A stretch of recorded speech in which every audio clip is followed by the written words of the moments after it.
For first home buyers who are saving for their first deposit, do you have this problem?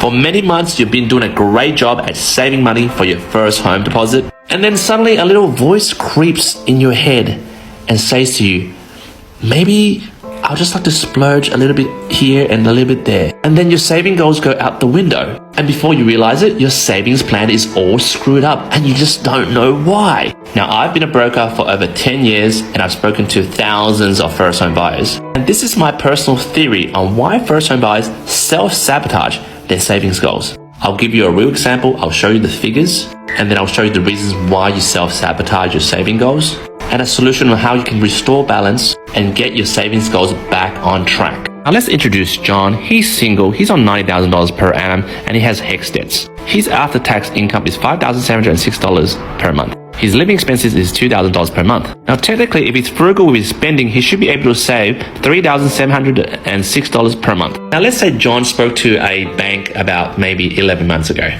Now I'm not going to say John saw me, the broker, because obviously I'm plugging my services. The banker said, hey mate, with your income and your monthly living expenses, plus you've got a sad student loan, you can only afford bada bing bada boom $400,000 home loan. So then the banker, if they're doing their job, probably will say, well, you can buy something for $420. That's borrowing to the mountain of 95%, where the total loan amount is around $400,000. And John only needs $32,000 to get this $420,000 property. Remember we said he can save 3.7k per month? That will take him about 9 months in total to get $32,000. Roughly. Now, I've actually completed a course in NLP, which stands for Neuro-Linguistic Programming, which is about, mindset, pseudoscience thing, but this is my findings. I've drew a graph just to give you the premise of what I'm going to talk about. So here's an overview. So from my experience, when a first home buyer starts to initiate seeing a banker or a broker, they're simply very gung-ho. They're like, enough is enough. I'm not going to rent anymore. I'm not going to pay someone else's mortgage. I'm going to start saving for my first home. And this phase I call the angel phase. On the flipper side of that is the demon phase, and the solution is the middle way. The characteristics of an angel phase for a first home buyer is that, everything has to be perfect in terms of, the goal execution has to be perfect. The saving plan is very rigid, which means you have to save that much money in 9 months. There's practically no room for error in terms of maybe, splurging here and there.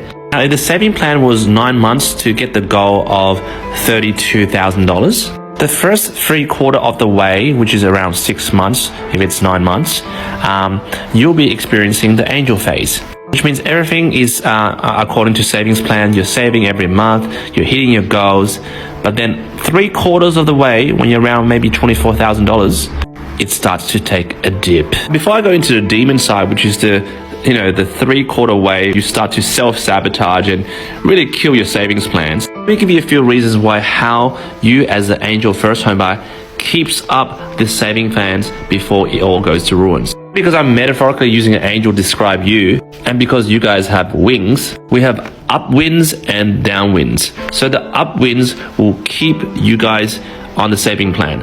The downwinds is what blows you guys down to hell. So one of the upwinds that keep you guys on your savings plans as angel first home buyers is that the motivation that pulls you up is that you actually genuinely enjoy saving money. You actually, like myself, enjoy being frugal. There's actually a sense of accomplishment in saving that set amount every month until you hit that 9th month of getting $32,000 in your bank account. And part of that dopamine hit that NLP talks about and, Tony Robbins talk about is a sense of significance.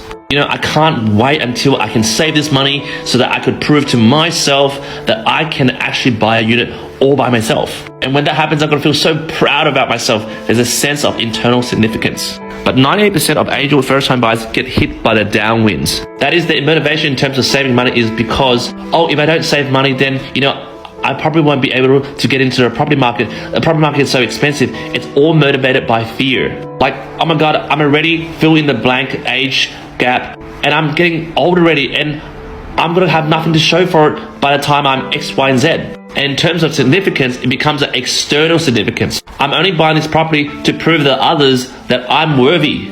I'll show my parents, I'll show my colleagues, I'll show my ex. You're buying a property to seek approval from others to gain significance from an external source instead of yourself.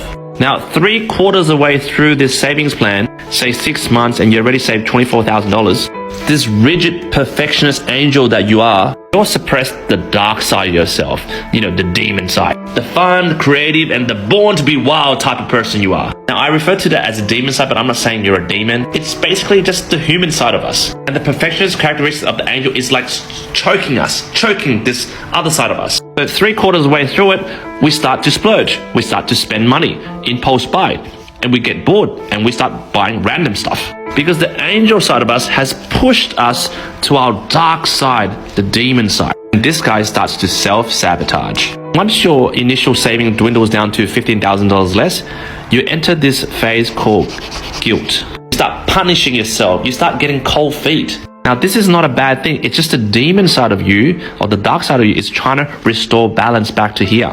And the solution to this is to achieve a middle way. Instead of saving $32,000 in 9 months, try $32,000 in 18 months and half that saving for splurging, fun and creativity. Rather than being an angel and being so perfect about your savings plan, rather than just having one single bank account for just savings, learn from the mistake of John, where you try to avoid guilt and then, this repeated circle of self-sabotage. Adopt the middle way. And rather than having one savings account, have a second savings account called free spending. And in that way, you can control your splurges. Otherwise, if you're just being so perfect with your savings plan, 3/4 of the way through it, you're going to sabotage it because you just can't handle that pressure to being perfect. Again, guys, it goes back to your own motivation of why you want to buy your first home. Are you buying your first home to gain significance for yourself, for your own self-accomplishment? Or you're trying to prove yourself to others so that you're trying to seek others' approval and getting significance from others? If you're doing it for the latter, you're going to 100% self-sabotage your savings plans. I know this video is a bit long, but hopefully that helps you, and leave me your comments what you think about it, and I would love to answer them.